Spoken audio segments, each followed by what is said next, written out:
여러분들은 살면서 어떠한 환난과 또 어떠한 고난들을 지금까지 살면서 받아왔나요? 아, 내가 살면서 이것만큼은 진짜 힘든 고난이었다. 정말 어려운 연단이었다. 혹시 그런 걸 가지고 계신 분이 있으신가요? 다들 말을 못 하시겠지만 하나씩은 있을 거예요. 우리가 살아가면서 맞지 않는 부분들, 또 어려운 부분들이 다들 있을 것입니다. 그것은 비단 우리 교회에서뿐만 아니라 세상에서도 마찬가지죠. 여러분, no pain, no gain이라는 말을 들어보셨을 거예요. 고통이 없으면 얻는 것도 없다는 말이죠. 그런 말이 있듯이 우리는 고난과 연단이라는 것이 없으면 얻을 수 있는 것이 많이 없다는 것입니다. 물론 세상적에서는 그런 금수저 같은 사람들을 제외하면 말이죠. 우리가 좋은 학교, 또 좋은 직장, 아니면 많은 돈을 벌려고 한다면 우리는 남들보다 더 열심히 공부를 해야 할 것이고, 잠을 줄여가며 일을 해야 될 것이고, 또 남들보다 많이 노력을 하면서 나아가는 그런 연단과 고난의 시간들이 당연히 있을 거예요. 이번에 파리 올림픽을 보면 알듯이 우리가 몰랐지만 이 무대에 오르기까지 그 선수들이 얼마나 힘든 시간을 보내왔는지 우리가 알 수 있습니다.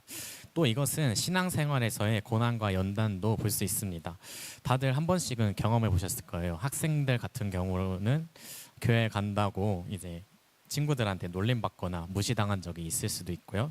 또 청년들 같은 경우에는 친구들과 여행 가야 되는데 교회 행사와 겹쳐서 예배에 겹쳐서 못 나오는 경우도 있고, 아니면은 이제 술자리나 또 그 피곤함과의 사투, 주일 성수를 지키기 어려운 환경들, 또 우리 모두가 전도할 때 받는 그러한 쓴소리들, 또 밀려오는 육신의 정욕들이 있죠. 하나님을 선택하느냐 또 나를 선택하느냐, 그러한 선택의 기로에 한 번씩은 다들 서보셨을 것입니다. 여러분, 고난과 연단은 누구에게나 다 오게 되어 있습니다. 그것은 우리가 네로라 하는 성경 인물에게도 마찬가지였습니다. 아버지의 말씀에 순종하여 형들을 데리러 갔지만 그 형들에 의해 애굽으로 팔려가게 된 요셉도 있고요. 왕에게 순종한 것밖에 없지만 돌아오는 건 창밖에 없는 다윗.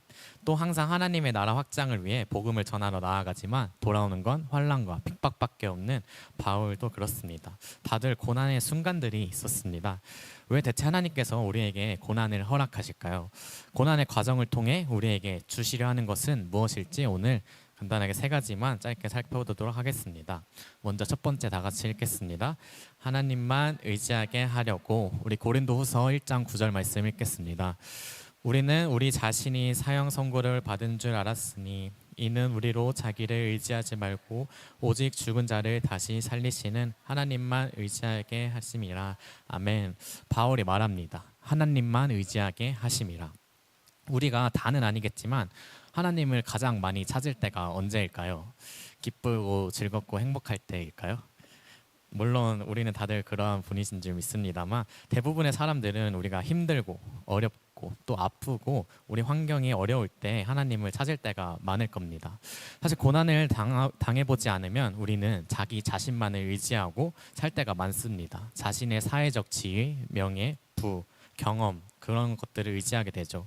하지만 하나님은 고난을 통해서라도 하나님을 찾기를 원하시는 분이십니다. 물론 어렵지 않은 상황에서도 하나님을 찾고 의지하고 하면 당연히 좋겠지만 우리 인간의 특성상 보통 그렇게 어렵잖아요. 바울은 이렇게 말하고 있습니다. 우리가 잠시 받는 환난은 경한 것, 즉 지극히 작은 것이라고요. 이렇게 생각을 할 수 있을 거예요. 지금과 옛날 시대가 똑같나? 바울이 지금 시대에 오면은 뭐 사회사양에 치이고 돈에 치이고 전도하면은 뭐 민원에 치이고 인터넷 여론에 치이고 이래서 뭘 못할걸요? 이렇게 생각할 수도 있습니다. 하지만 바울이 받는 고난들이 가벼웠을까요? 우리 바울이 당한 고난들 짧게 10가지만 간략히 추려봤는데 나오죠. 먼저 유대인의 개교를 피해 한밤중에 광주리로 성을 탈출했고요. 두 번째로 유대인의 암살 음모로 예루살렘에서 다소로 피난하였습니다. 세 번째로는 비시디아 안디옥에서 복음 전파 중 유대인들에게 쫓겨났고요. 이고니온에서 이방인과 유대인과 관원들에게 돌로 맞을 뻔했습니다. 또 루스드라에서 돌에 맞고 성 밖에 버려졌으며 빌립보에서 송사당하여 또 고발당하는 거죠. 맞고 투옥됐고 예루살렘에서 성전 밖으로 끌려나가고 쇠사슬에 결박되었습니다. 유라굴로 강품으로 조난도 당했고 40에 하나 가만매를 5번 맞았으며 또 로마 감옥에도 2차례나 투옥되었다고 성경엔 기록되어 있습니다. 바울의 고난은 결코 작지 않았고 결코 가볍지 않았습니다. 그럼에도 불구하고 방금 전 읽은 말씀에도 볼 수 있듯이 사형 선고를 받은 순간에도 바울은 끝까지 자기 자신을 의지한 게 아니라 오직 하나님만을 의지하며 나아갔습니다. 우리 모두 이러한 자가 되길 원합니다. 물론 고난이 없을지라도 하나님만 의지하는 우리 모두 은정 가족인 줄 믿습니다만은 고난이 다가올지라도 어떠한 상황일지라도 오직 하나님만을 의지하며 나아가길 소망합니다. 아니 자기 목숨이 그 고통이 기다리고 있는데 바울은 이 환란이 어떻게 잠시 잠깐이고 가벼운 것이라고 고백했을까요? 우리 두 번째 제목 읽도록 하겠습니다. 장차 올 영원한 영광, 우리 로마서 8장 18절 말씀 읽도록 하겠습니다. 생각하건대 현재 고난은 장차 우리에게 나타날 영광과 비교할 수 없도다. 아멘. 바로 고난 뒤에 있을 장차 올 영원한 영광이 있었기 때문입니다. 그럼 장차 올 영원한 영광이 대체 무엇이기에 바울은 그 모진 순환과 고통을 견디면서까지 하나님을 놓지 않았나? 우리 본문 18절 말씀 한 번만 더 읽을게요. 고린도후서. 우리가 주목하는 것은 보이는 것이 아니요 보이지 않는 것이니 보이는 것은 잠깐이요 보이는 것은 영원함이라. 아멘. 장차 올 그 영원한 영광, 보이는 것일까요? 보이지 않는 것일까요? 네. 사실 그것이 우리 눈에 선명히 보였으면 우리는 지금 신앙생활을 이렇게 하고 있지는 않겠죠. 우리는 보이는 것이 아니라 보이지 않는 것을 주목해야 할 줄 믿습니다. 하지만 실상은 그것이 어렵죠. 우리가 세상 사람들, 그 불신자들의 삶의 원동력을 보면요, 그들은 세상의 부와 세상의 명예, 또 세상의 권세와 그 건강 등을 바라보면서 살아가고 있습니다. 하지만 이러한 것들은 잠시 잠깐이요 썩어질 것들입니다. 또 믿음의 주요 온전케 하신 이인 예수님만 바라보라고 성경에는 기록되어 있습니다. 우리 믿는 자들의 삶의 원동력은 예수 그리스도인 줄 믿습니다. 언제나 믿음의 눈을 들어 예수님만을 바라보는 여러분이 되길 간절히 소망합니다. 하지만 보이지 않는 것, 보이지 않는 것을 믿는다는 것, 또 보지도 경험해보지도 못하는 것을 믿는다는 것이 굉장히 어려운 것이 지금 저희의 현실이긴 합니다. 우리가 전도하다 보면 항상 듣는 소리가 뭐죠? 보이지도 않는 신 믿어서 뭐하냐 이런 소리 듣고 만약에 그것을 보여주면 내가 믿겠다 이런 소리 한 번쯤은 들어보셨을 거예요. 왜 사람들은 보이지 않는 것에 대한 믿음이 없고 보이는 것에만 믿음이 생길까요? 사실 당연한 것이죠. 우리가 눈에 보여야 우리의 마음이 편안해지고 마음의 안정을 얻게 되죠. 이것은 성경에 나오는 옛날 사람들도 마찬가지였는데요. 옛날에 이스라엘이 점령해야 할 땅이 가나안 땅이죠. 가나안 땅의 풍습은 만물이 다 신인 범신론, 또 소나 양, 개구리, 메뚜기, 해, 달, 별 등 다양한 각양각색의 신들이 있었습니다. 그러한 신들을 직접적으로 사고 또 자기 집안에, 자기 곁에 둠으로 그 봄으로써 마음의 안정을 얻었습니다. 그러한 문화들이 즐비하던 땅에 입성한 이스라엘 백성 역시 마찬가지였죠. 하나님을 실제로 보고 하나님의 말씀을 경험했음에도 불구하고 그들은 시내산에서 금송아지를 만들었고 또 르호보암 시대 때 여로보암이 금송아지를 만들어 이것이 너희 하나님이다 라고 하면서 섬겼죠.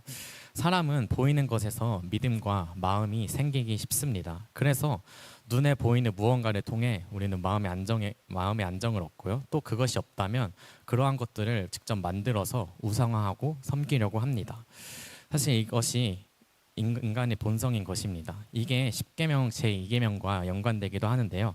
눈에 보이는 것이 없으니 우리 하나님도 눈에 보이지 않으니까 우리가 형상화하려고 합니다. 마치 이스라엘 백성이 금송아지를 만드는 것처럼 말이죠. 그래서 하나님께서는 십계명에 경고해 놓으셨죠. 그 어떠한 하나님의 형상도 만들지 말라고. 그렇지만 우리는 때론 우리 눈에 보이는 무언가가 필요할 때가 많고, 그래서 우리는 때론 십자가도 그렇고 성경도 그렇고 우리가 부적처럼 사용하거나 그렇게 사용할 때가 많습니다. 사실 저도 어렸을 때 성경책을 부적처럼 사용한 적이 있었는데요. 보통 초등학생 때 이제 보통 부모님과 같이 자다가 이제 좀 성장하고 나면은 방에서 혼자 자잖아요. 근데 제가 이제 그때 초등학교 때 혼자 잘 때였는데 방에 컴퓨터가 하나 있었어요. 근데 제가 그때 한창 공포 영화 혹시 링이라고 하시나요? 그거를 보고 나서 밤마다 그게 생각나는 거예요. 그래서 제가 어떻게 했냐면 그 컴퓨터 모니터 앞에 성경책을 펼쳐놨어요. 만약에 나오다가 그 성경책 보고 도망가라고. 이런 것도 있었는데 사실 믿음이 부족해서 그런 거죠. 우리는 주의해야 합니다. 이스라엘 백성이 금송아지를 만든 것처럼 또 그 모세 때 그 놋뱀을 의상하여서 섬겼던 것처럼 하나님께서 우리에게 사랑을 나타내시려고 주신 것들 십자가로 예를 들 수 있겠죠. 절대로 그것을 신으로 보거나 그것을 우상시하면 안 되는 것입니다. 그것을 봄으로써 우리는 하나님만을 떠올려야지 그것 자체를 신으로 본다는 것은 안 된다는 것입니다. 그러나 현실에서는 눈에 보이지 않으면 믿기 어려울 수 있죠. 보이지 않는다는 것을 믿는다는 것이. 하지만 예수님께서는 이렇게 말씀하셨습니다. 요한복음 20장 29절을 읽겠습니다. 예수님께서 이르시되 너는 나를 본고로 믿느냐 보지 못하고 믿는 자들은 복되도다 하시니라. 우리 모두 보이지 않아도 믿는 믿음을 갖는 여러분이 되길 간절히 소망합니다. 우리가 지금 눈에 보이는 것들은 다 유한하고 일시적이고 썩어 없어질 것들이라는 것을 명심하길 바랍니다. 영원히 썩지 않고 사라지지 않고 무궁한 영광인 그 하늘 소망과 오직 예수 그리스도만을 바라보며 나아가길 소망합니다. 그럼 대체 그 영원한 영광 과연 무엇이 있을까요? 이것도 성경에 수없이 많이 나와 있지만 몇 가지만 간추려서 말하자면 먼저 고린도전서 15장 42절부터 44절 읽도록 하겠습니다.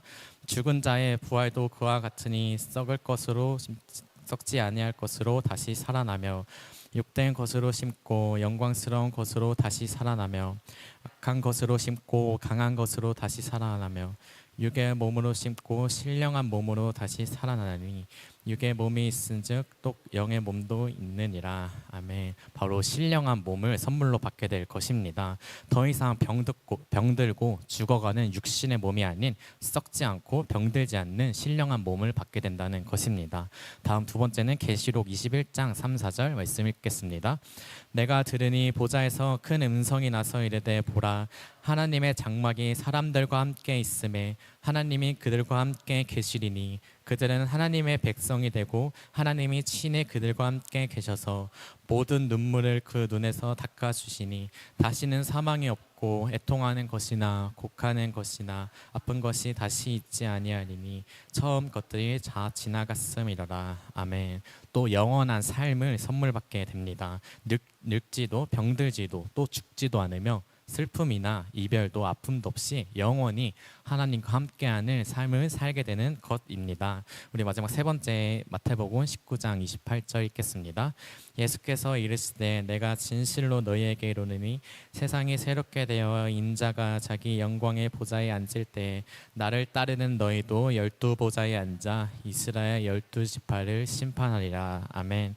마지막으로 하나님 나라 그 시민으로서 영광과 존귀를 누리며 그리스도와 함께 하늘의 기업을 받으며 왕처럼 온 우주 만물을 다스리고는 권세를 누리게 될 것입니다. 이러한 곳은요 고린도후서 12장 4절에 그가 낙원으로 이끌려 가서 말로 표현할 수 없는 말을 들었으니 사람이 가히 이르지 못할 말이로다. 아멘. 바울은 고린도후서에서 이러한 곳을 사람이 가히 표현할 수 없는 곳이라고 또 지극히 크고 영광스러운 곳이라고 표현하였습니다. 또 우리가 고난을 버티고 견딘다면 하나님만 의지하고 나아간다면 그 큰 하늘 영광을 누리게 될 것이라는 것입니다. 예수님께서도 마태복음에 기뻐하고 즐거워하라 하늘에서 너희의 상급이 큼이라 너희 전에 있던 선지자들도 이같이 박해하였느니라고 말씀하셨습니다. 열심히 충성하는 성도가 핍박과 수모와 오해와 멸시와 모진 비난을 받을 때마다 하늘에서는 그에 비례하는 상급이 쌓인다는 말씀입니다. 얼마나 큰 기쁨일까요? 우리 모두 이 장차 올 영광을 사모하길 간절히 소망합니다. 우리 마지막 세 번째 제목 읽도록 하겠습니다. 고난은 우리를 성장시킨다. 바울은 우리가 이 땅에 살아가면서 받게 되는 고난은 잠시 잠깐이고 가벼운 것으로 말합니다.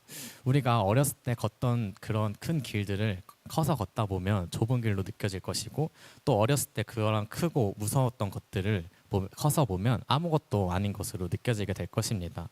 우리가 인생을 살면서 겪는 고난이든 또 삶의 문제든 시간이 지나고 성장하고 나면은 그것은 더 이상 고난이 아니며 심각한 문제도 아니라는 것을 깨닫게 됩니다. 우리는 다들 그러한 상황이 닥쳤을 땐 굉장히 무섭고 떨리고 두렵고 어려운 문제가 있었을 거예요. 하지만 지나보면 그렇게 심각하던 문제는 아니었던 것을 알게 되죠. 다들 각자마다 그러한 상황과 문제들이 있으셨을 거예요. 저에게는 버스킹 설교가 그랬었습니다. 아실 분은 아시겠지만 정말 저는 소심한 사람이고 아이 중에 그 아이예요. 제가 대학교 2학년 때 21살 때였는데 제가 학생회를 했었어요. 학생회 하면 보통 신입생 OT 가서 저 밤에 방마다 이제 게임을 이끌거든요. 애들 친목 도모하려고. 근데 제가 거기서 이제 방장으로서 이제 아이들 게임 이끌고 그래야 되는데 사실 제가 소심하잖아요. 그래서 게임도 못 이끌고 분위기도 못 끌고 해가지고 거기에 있던 애 중에 한 명이 다음 주에 축구하러 올 김모식이라는 애인데 걔가 선배님 왜 이렇게 남자가 숫대가 없어요? 라 했나? 아니 숫기가 없어요. 저한테 이렇게 하는 거예요. 생각해보면 어이가 없는데 어쨌든 저는 그렇게 많은 사람들 앞에서 말을 한다. 또 그렇게 말씀을 전한다. 저는 정말 상상도 못할 일이었고 저에겐 굉장히 고난이었습니다. 하지만 지나고 보니까 홀가분하고 뭔가 별거 아닌 것 같기도 하고 이 일로 인해서 내가 뭔가 더 잘하는 게 보이는 것 같고 또 뭔가 다른 것도 할 수 있을 것 같고 그러한 과정들을 통해 연단이 된다는 것을 깨달았었습니다. 가끔 우리는 생각할 것입니다. 주님 그냥 이 고난을 없애주시면 안 되겠습니까? 이 고난의 잔을 내게서 멀리 해주시면 안 되겠습니까? 제게 오는 고난이 너무나도 큰 것 같아요. 저는 이 고난을 도저히 견딜 수 없을 것 같고 정말 나가 떨어질 것만 같습니다. 사실일까요? 아니죠. 하나님께서는 미쁘신 분이십니다. 우리 고린도전서 10장 13절 보시면 사람이 감당할 시험 밖에는 너희가 당한 것이 없나니 오직 하나님은 미쁘사 너희가 감당하지 못할 시험 당함을 허락하지 아니하시고 시험 당할 즈음에 또한 피할 길을 내사 너희로 능히 감당하게 하시느니라. 아멘. 중요한 것은 하나님께서 모든 고난을 없애시기보다 아무것도 아닌 것으로 우리를 자라게 하신다는 것입니다. 요셉은 애굽에 팔려감으로 인해 아버지의 식구들을 먹여 살리고 이스라엘 민족을 형성할 수 있는 발판으로 삼았고요. 또 다윗도 쫓고 쫓기며 훈련받았던 덕분에 이스라엘을 훌륭히 다스리는 왕이 되었고 또 바울의 핏값으로 인해 많은 사람이 주님께로 돌아오는 영광이 있었습니다.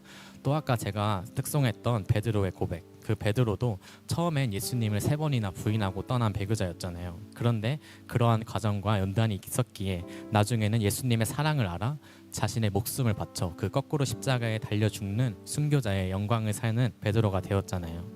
사실 제가 오늘 든 예시는 다들 여러분들이 잘하면은 웬만하면 감당할 수 있는 그런 고난들인데 아까 오늘 주일 말씀에 그 계시록에 나왔던 것처럼 이 말세에 여러분 가운데 정말 큰 목에 총이 들어오고 칼이 들어오는 그런 환란이 고난이 닥치면 여러분은 그것을 능히 승리할 수 있을까요? 하지만 우리는 모두가 그런 고난 가운데 환란과 역경 가운데에서도 하나님만 의지하며 승리할 줄을 믿습니다. 하나님의 말씀만을 신뢰하시는 여러분이 되길 바랍니다.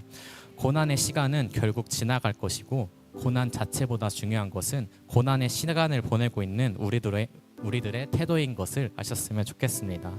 우리가 세상을 살아가면서 어느 어려운 순간들, 생겨나는 문제들, 또 고난이 찾아왔을 때 하나님께서 나를 연단시키시려고 하시는구나. 내가 나 자신이 아닌 하나님을 더 의지하게 하려고, 나를 성장시키려고, 또 하늘 소망을 더 바라보게 하려고 하시는구나를 오늘 이 설교를 들은 여러분들은 바로바로 떠오르셔서 그 고난의 순간들을 승리하셨으면 좋겠습니다.